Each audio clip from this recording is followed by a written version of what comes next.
The grand hall was silent, not the quiet of peace, but the heavy silence that presses against the chest, that makes every heartbeat echo in your ears. Crystal chandeliers hung like frozen stars above, spilling their cold light onto marble floors and glittering gowns. But none of it mattered.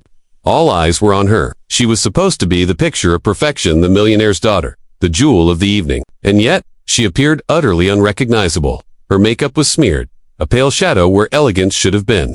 The silk of her gown, once pristine and radiant, clung to her in wrinkles and folds. Her hair hung in careless strands, as though it had been blown by a storm. Her eyes, wide and hollow, scanned the room as if looking for an escape. Whispers cut through the air like sharp knives. "Is that really her?" a distant cousin murmured, barely audible over the soft tinkle of glasses. The words carried across the room, bending heads, drawing attention, and yet no one dared speak louder. Some guests smothered giggles behind gloved hands. Others leaned toward each other, faces painted with disbelief and pity. The air felt thicker, heavier, almost suffocating, and through it all, she stood, trembling. Her hands shook at her sides, subtle but unmissable. Every inch of her posture screamed vulnerability. Desperation, a person trapped in a world that demanded a flawless performance and offered no forgiveness for failure.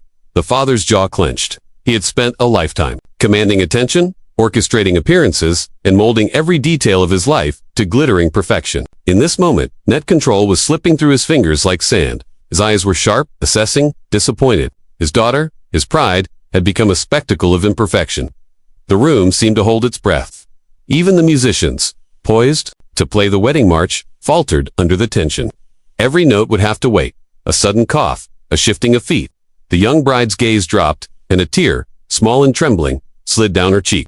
She wiped it quickly, as if wiping away not just the moisture, but the shame itself. The silence that had swallowed the hall pressed harder. People whispered behind their hands. Cameras flashed, not the celebratory kind, but those that captured judgment, scandal, the spectacle of failure. She felt each gaze like a needle to her skin. Humiliation pooled around her, thick and suffocating, wrapping her in invisible chains. And then, almost imperceptibly, a figure moved from the shadows. Small, quiet, almost invisible in the glittering hall of Maid. She had been working the reception all evening, unnoticed by guests, unseen by the powerful. But she had watched. She had observed the way the bride's hands shook, the slight tremor of her lips, the way her breathing became shallow under scrutiny. And in that quiet observation, she saw something no one else could. The fear, the shame, the humanity of the girl standing in the center of the room, reduced to a display, stripped of dignity by expectation. The maid stepped closer. She did not announce herself. She did not demand attention. Her presence was gentle, a whisper against the roaring judgments of the wealthy. She reached out. A small, careful hand brushed against the bride's trembling shoulder. The contact was soft but grounding, a tether to the real world, to compassion, to hope. The bride flinched at first, as though expecting reprimand, ridicule, something harsher than a simple touch. But the hand remained, steady, warm, unyielding in its quiet encouragement. In that simple gesture, a spark ignited. A spark that had nothing to do with wealth, appearances, or status, a spark that belonged entirely to human connection. For a moment, the hall seemed suspended. The whispers faded into an uneasy murmur. The clinking of glasses and eyes darted toward the pair but found nothing to ridicule. The bride's chest rose and fell, slowly, deliberately. The smallest hint of calm returned to her. Not relief, not confidence, yet, but the beginning of resilience. She was still trembling, still vulnerable, still painfully aware of the gaze of everyone around her, but she was no longer alone. And in that hall of crystal and judgment, that small intervention, the hand of a maid became an act of quiet rebellion. The father's eyes, dark and assessing, followed the scene. He noticed a slight shift in his daughter's posture, the way her head lifted a fraction higher, the way her fingers relaxed. For a man who had spent decades controlling every image, every angle, every expression, the sight was confounding. He could not understand how a simple hand, from someone invisible in his hierarchy, could matter. And yet, he saw it. A flicker of doubt passed across his face. A flicker of something else, perhaps fear. Perhaps recognition that dignity does not live in silk or gold, but in courage and compassion. The bride's lips parted, as if forming words she could not yet say aloud. Her eyes, still wide, scanned the room, not with panic, but with a cautious awareness of the world that had so cruelly judged her. Her gaze met the maid's, and in that look, unspoken, understanding passed. gratitude, solidarity, strength, the power of the invisible hand. The unseen heart had reached her where wealth, status, and appearances could not. The guests, meanwhile, began to stir. Some whispered in confusion, noticing the subtle shift in energy. Others still snickered, unsure why the atmosphere had changed so suddenly. Cameras flashed again, capturing not the perfect gown or the radiant smile expected of a millionaire's daughter, but something more fragile, more human. The photographs would be messy, the headlines unpolished. And yet, there was beauty there. A raw, undeniable beauty, born from vulnerability and quiet courage. The hall was no longer just a hall. It was a stage, and the audience the rich, the judgmental, the powerful sat uncomfortably under a spotlight they had not expected. A young woman, once humiliated, now clutched a fragile spark of hope, supported by someone the world overlooked. And the maid, still small and almost invisible, had rewritten the first act of the night. Not with grand gestures, not with wealth or eloquence, but with empathy, with presence, with courage. As the music hesitated, as the chandelier shimmered, the bride took a small step forward. The hand on her shoulder did not leave, and though she was still trembling, still unprepared for the judgment that awaited her, something inside her shifted, not fully healed, not fully strong, but alive, ready to face the storm of eyes, whispers, and expectations. Ready to reclaim a dignity that had been momentarily stolen? Ready, perhaps, to see that power could be challenged not with wealth, but with humanity? And in the quiet corners of the hall, the camera of the mind lingers on the maid, standing straight, observing the impact of a single, brave act. The rich room, filled with sparkling lights and opulent gowns, had been reshaped not by money, not by control, but by an invisible hand, offering hope, grounding, and the first lesson of a story that would unfold far beyond appearances. The first chapter ends not with triumph, but with tension. Eyes remain on the bride. Whispers continue, quieter now, uncertain, and the hand of the maid remains a small, steady beacon in a night of judgment, humiliation, and exhortation. The story has begun, and the true power of empathy is only just starting to unfold. This version is cinematic, emotionally rich, and follows the Black Voices formula, with dramatic hooks, intense observation of body language, moral tension, and a subtle cliffhanger for the next chapter. The wedding continued, but the hall no longer felt like a place of celebration. It felt heavy, weighted with judgment, silence, and quiet cruelty. The bride moved as if through fog, each step measured, each glance careful, each breath deliberate. Every eye in the room was on her, and every gaze carried the weight of expectation. Some were curious, some pitying, and some were sharp, edged with the kind of ridicule that cuts deeper than any spoken insult. The laughter of a few polite guests tried to float above the tension, but it landed with an awkward weight. Failing to disguise the judgment in their hearts, the father watched from his place at the head of the table, arms crossed, jaw tight. He did not speak. He did not intervene. But the silence from him was louder than any reprimand could have been.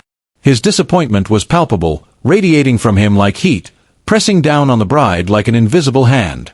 He had built an empire where image was everything, where perfection was demanded, where failure was not tolerated.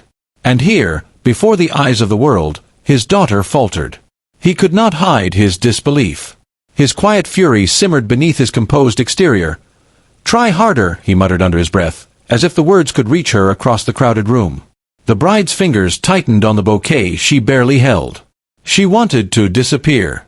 She wanted to melt into the floor, vanish behind the opulence and grandeur that had trapped her. But she couldn't.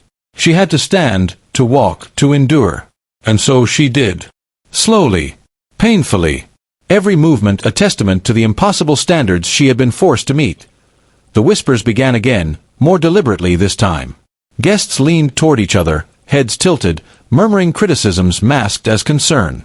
"Her dress, it's ruined. She doesn't even look like herself. How could she let this happen?"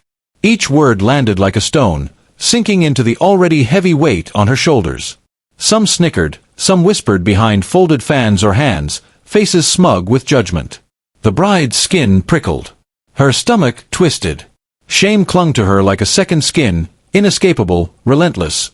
And yet, through the haze of humiliation, one presence remained steady. The maid. Quiet, invisible to most, she moved with purpose, anticipating the bride's needs. She adjusted the folds of her dress when no one was watching. She smoothed a stray lock of hair, whispered words of reassurance into her ear. Each gesture was small, subtle, unnoticed by the grand eyes of the elite, but monumental to the woman who felt herself crumbling. "You are more than this," the maid whispered softly, though not loud enough for others to hear. "You are more than their opinions. You are more than this moment." The bride's lips trembled. She nodded, almost imperceptibly, drawing in a shaky breath.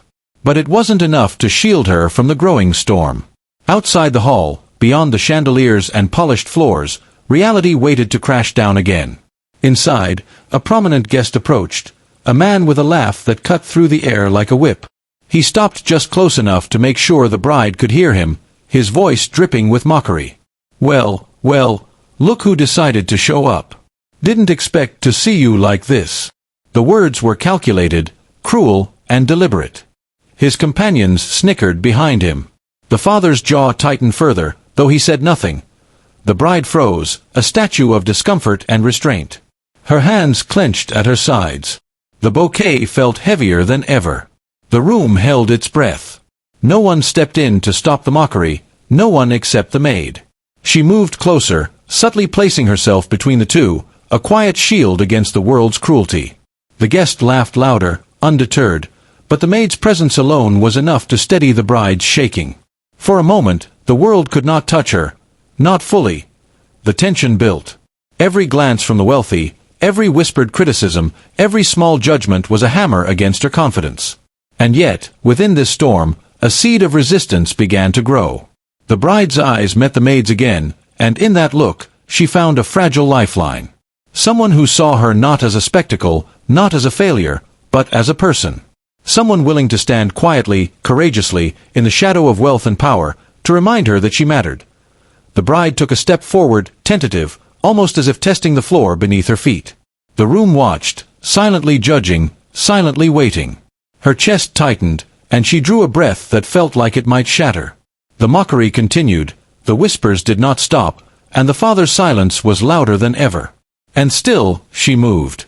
Each step was small, hesitant, but deliberate. Each movement a quiet defiance against the storm of expectation and ridicule. She could feel the weight of the world pressing on her. She could feel the eyes, the judgment, the assumptions. But she could also feel the steady hand of the maid at her back, the whisper of courage and dignity brushing against her ear. She was still trembling, still vulnerable, but she was no longer collapsing under the weight. She was surviving, even if the world refused to acknowledge it. The atmosphere in the hall grew more suffocating as the guests realized that the bride, despite her trembling and obvious distress, was continuing. They shifted uncomfortably, murmured to one another, some embarrassed by the cruelty they had participated in. The father remained silent, watching, eyes dark, jaw tight, unsure how to assert control over a situation that seemed to slip further from his grasp with each passing moment. And yet, the bride knew she could not falter again. She had to endure. Not for the guests, not for the judgmental eyes, not even for her father, but for herself. She had to reclaim a fragment of dignity in a room designed to strip it away.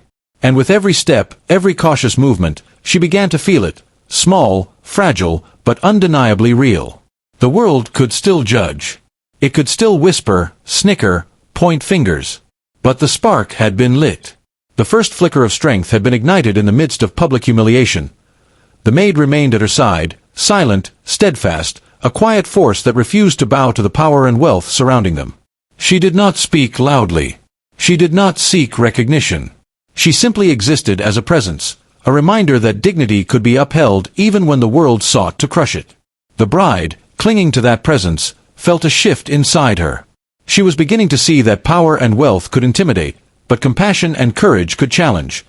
The hall seemed to stretch endlessly. The whispers continued, the laughter echoed faintly, the judgments lingered in the air like smoke. But the bride's posture, small and hesitant, began to change. Not fully upright. Not confident yet. But rising. Each moment of endurance, each tiny act of defiance, was a quiet rebellion against the injustice that had threatened to consume her. And in the midst of it all, the maid's steady gaze reminded her, you are more than what they see. You are more than their cruelty. You are more than their expectations. And though the room remained filled with judgment and whispers, a silent power began to take root in her. A quiet strength, born from endurance, compassion, and unseen support, began to pulse through her veins. Chapter 2 ends not with victory, but with tension. The bride is still walking the path of judgment, still facing whispers, ridicule, and the disapproval of her father. Yet, she is no longer collapsing under it. A spark has been lit. A force that cannot be measured in wealth or appearances is beginning to grow. The story is far from over, and the world has not yet seen the true power of resilience and the quiet heroism of those who stand in the shadows. The grand hall felt heavier than ever. The chandeliers glittered coldly, reflecting faces etched with judgment, curiosity, and quiet disapproval. The bride stood near the center, a fragile figure surrounded by wealth, expectation, and whispers that seemed to slice through the air. She was trembling, yet she no longer wished to disappear. The spark that the maid had lit in the previous hours had begun to grow. Not yet a flame, but a light, subtle and persistent, warming the shadows around her. The maid, small and unassuming, moved closer. No one noticed her approach. She did not need to. Her presence was enough. She slipped her hand into the bride's, grounding her, offering a silent anchor amidst the storm of stares. "Breathe," she whispered softly. Not loud enough for anyone else to hear, just for her. The bride inhaled sharply, chest tightening, eyes closed for a moment, feeling the solidity of a hand that refused to let her fall. The room's whispers, the father's silent judgment, the laughter of cruel guests, all of it seemed to fade into the background, muffled by the steady heartbeat of compassion. The maid's voice, gentle but insistent, began to guide her. "Hold your head high. Let your shoulders rise. Walk like you own this room, even if only for a moment." Her hands adjusted the folds of the dress, smoothed the messy strands of hair, corrected the angle of the veil. Small gestures, unnoticed by the world, monumental to the girl who had felt herself collapsing under impossible expectations. The bride's lips trembled, then quivered into a faint, determined line.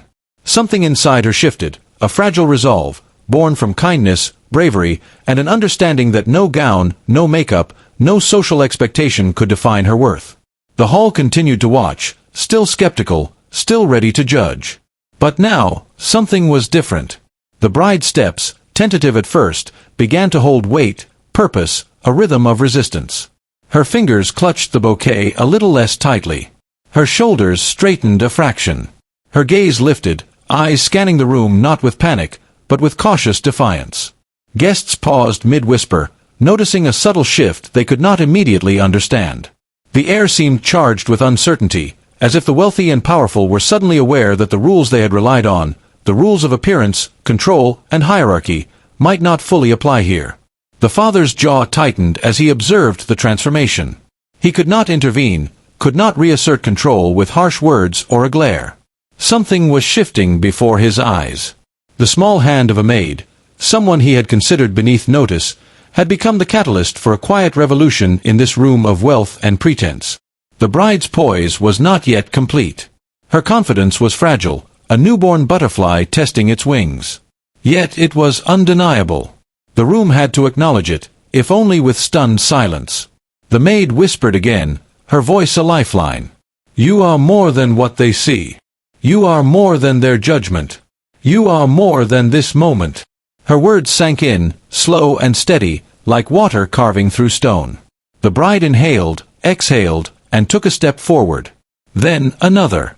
Each footfall echoed with the sound of defiance, small but resolute. The guests could not mock what they could not break. The bride's trembling persisted, but it was paired now with courage. Vulnerability had transformed into quiet strength, almost imperceptibly. Then came the moment of revelation. The prominent guest who had mocked her earlier stepped closer, smirk on his face, ready to continue the ridicule. But as he opened his mouth, he froze. The bride's eyes, once wide with fear, met his with a steady, unwavering gaze. Her voice, though soft, cut through the tension. "I am not your entertainment. I am not a joke. I am here, fully, because I refuse to let your judgment define me." The words hung in the air like a striking wind. The hall went still. Even the chandeliers seemed to shimmer in pause, as if holding their breath. The man stepped back, unsure, his companions faltering. The father, jaw still tight, stared at his daughter in disbelief. He had expected humiliation, weakness, compliance. Instead, he saw resilience. He saw a young woman, guided by compassion and courage, reclaiming her dignity in a world that had sought to steal it. The power dynamic had shifted, subtly but irrevocably. Wealth, status, and expectation had been challenged, not with confrontation, but with presence, support, and inner strength. The bride's lips parted, forming a small, sincere smile. It was not the smile expected of the perfect daughter, the flawless socialite, or the trophy bride. It was a smile of survival, of small victory, of reclaiming what had been nearly lost. The maid remained at her side, silent but radiant in her quiet triumph. She had acted without expectation of reward, without seeking recognition, but her courage had transformed the entire room. She had reminded everyone present that dignity is not bestowed by wealth, and that true power can reside in the hands of those often overlooked. As the bride continued to move, slowly circling the hall, the guests could not help but notice. Eyes widened. Conversations halted mid-sentence. A subtle shift occurred in the air, almost imperceptible at first, then undeniable. Respect, previously withheld, began to seep into the room. Not for wealth, not for status, but for courage, resilience, and the reclamation of dignity in the face of cruelty. The bride, guided by the small hand of the maid, had turned humiliation into quiet triumph, weakness into strength, and judgment into awe. The father's expression softened, though slowly, and with it came a first flicker of understanding. Control and wealth are fleeting. Appearances are fragile. But compassion, courage, and the small acts of the overlooked can transform a moment, a person, even an entire room. The bride, still trembling, now held herself differently. She walked with purpose, her eyes bright, her chin lifted. She had learned something crucial. She did not need the approval of the world to assert her worth. She only needed the courage to step forward, and the support of someone willing to see her humanity when others could not. The hall remained tense, not yet fully reconciled to the shift in power. The whispers had softened, replaced with quiet curiosity and subtle admiration. Guests shifted uneasily, some uncertain how to respond to a defiance they had not expected. The bride's transformation was neither loud nor flashy. It was small, deliberate, undeniable. And in the quiet presence of the maid, it became unstoppable. The first wave of applause came, not from the father, not from the prominent guests, but from those who had been quietly watching, who had understood the courage it took to survive and rise under such scrutiny. The bride felt it, a pulse of energy beneath her trembling. She was no longer broken. She was no longer solely at the mercy of judgment and expectation. And though the night was far from over, the seed of dignity had been firmly planted. Chapter 3 closes with tension, yet with undeniable momentum. The bride has been transformed in ways visible and invisible. The power dynamic has shifted. The maid has acted as the catalyst, the quiet force, the unseen hand guiding the narrative. The wealthy, the judgmental, and even the father are left to witness that compassion and courage, even in the smallest gestures, can change a moment, a life, a room. The bride is no longer just a victim of expectation. The wedding hall was quiet now, but not in the way silence had fallen before. This was a quiet heavy with awe, a hush that made every crystal chandelier tremble in its own reflection, every polished floor tile glow with clarity. Guests shifted in their seats, uncertain how to respond, caught between the luxury of the surroundings and the undeniable display of courage unfolding before them. The bride stood at the center, no longer trembling, though every movement carried the memory of the hours she had spent under judgment.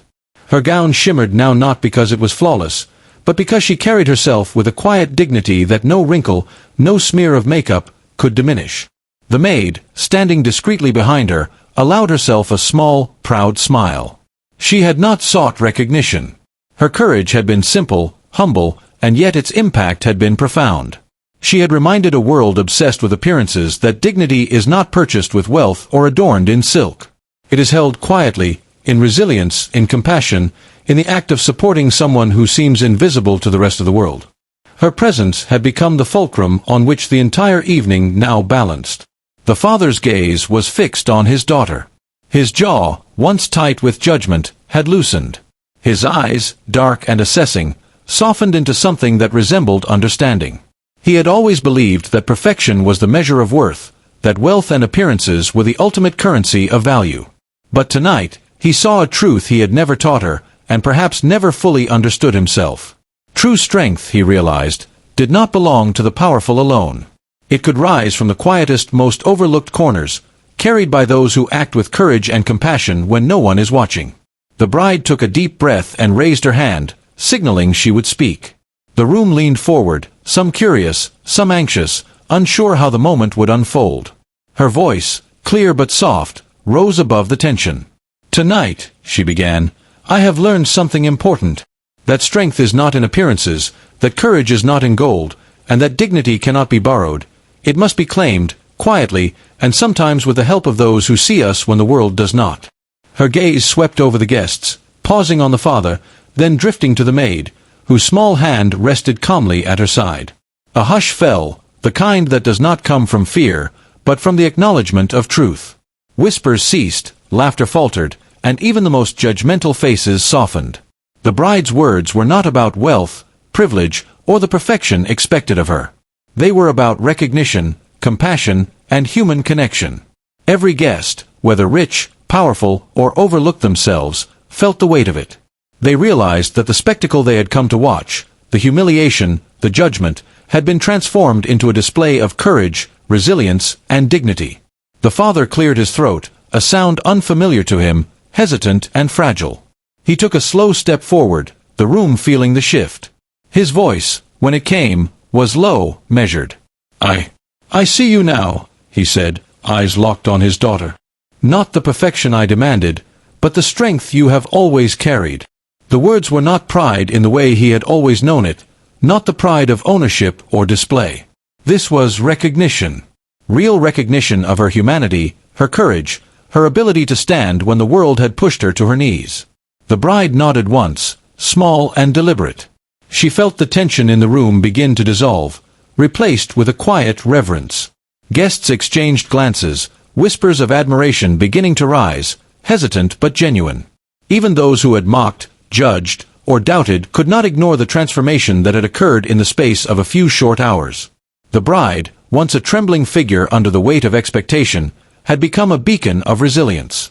Her dignity, once threatened by judgment, now radiated through the hall, undeniable and unassailable. The maid, still quietly standing behind her, allowed herself to exhale, a small release of tension she had carried all evening. She had acted without seeking attention or reward, yet the ripple of her courage had changed everything. The bride's smile, soft but radiant, reached her eyes. It was a smile that belonged not to a perfect daughter, but to a human being reclaimed from judgment, fear, and humiliation. The music resumed, softly at first, a gentle accompaniment to the atmosphere that had shifted from judgment to reflection. Guests began to clap, not for the gown, not for the wealth, not for appearances, but for the courage and dignity displayed. The applause was hesitant at first, then growing, until the hall resonated with the quiet celebration of resilience.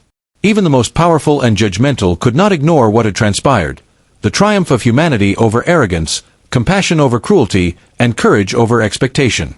The father finally approached the maid, offering a nod of acknowledgement. It was brief, understated, but in that small gesture was the admission he had been incapable of expressing before, that true power sometimes resides not in wealth, titles, or status, but in those willing to act with courage and empathy when the world is too busy watching appearances. The maid returned the nod with quiet grace, her role unseen by many, but essential to the transformation that had occurred. The bride, standing tall now, felt a weight lift from her shoulders. She realized that the humiliation she had suffered had been temporary, that judgment could be confronted and transformed, and that the kindness of one person, the unseen, overlooked, courageous, could change everything. She had learned that dignity cannot be borrowed, cannot be forced, cannot be purchased. It is claimed. It is nurtured. And sometimes, it arrives in the form of someone who sees your worth when the world refuses to. As the evening drew on, the story lingered in the hall. Guests carried the memory of the transformation, the quiet heroism of the maid, and the resilience of the bride. They understood, on some level, that appearances deceive, that wealth and power do not guarantee respect or wisdom, and that true human connection can reshape even the most rigid hierarchies. The hall was filled with shimmer and opulence, yet the real beauty, the triumph of dignity, courage, and compassion, was something money could never buy. The bride and the maid shared a glance, subtle but profound. No words were needed. They had both witnessed and contributed to something extraordinary.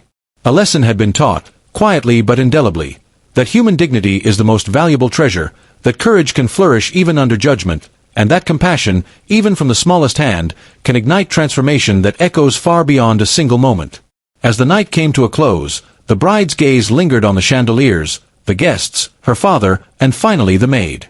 She understood, fully, that the true meaning of the evening was never the wedding itself, nor the gowns, nor the wealth. It was the reclamation of agency, the triumph of resilience, and the moral truth that even in the harshest conditions, dignity can rise, unbroken, when we are seen and supported by someone who chooses to act with courage. And in that quiet recognition, the lesson settled into the hearts of everyone present. Wealth and status may open doors, but they do not create character. Appearances may impress, but they do not measure worth. True strength is found in endurance, compassion, and the courage to stand when the world expects you to fall. And sometimes, the smallest gestures, from someone the world overlooks, hold the power to change everything. The wedding hall, once a place of judgment and expectation, had become a classroom of life's most important lesson, that dignity, resilience, and human kindness are the treasures that outshine gold, silk, and social rank. The bride walked forward, not as a perfect daughter, but as a human being reclaimed, empowered, and forever changed. The maid remained quietly behind, a hero unseen by most, but unforgettable to the one she had lifted. And in that space, the moral was clear. The true measure of a person is not in how they are viewed by the world, but in how they rise, how they see others, and how they act when no one is watching.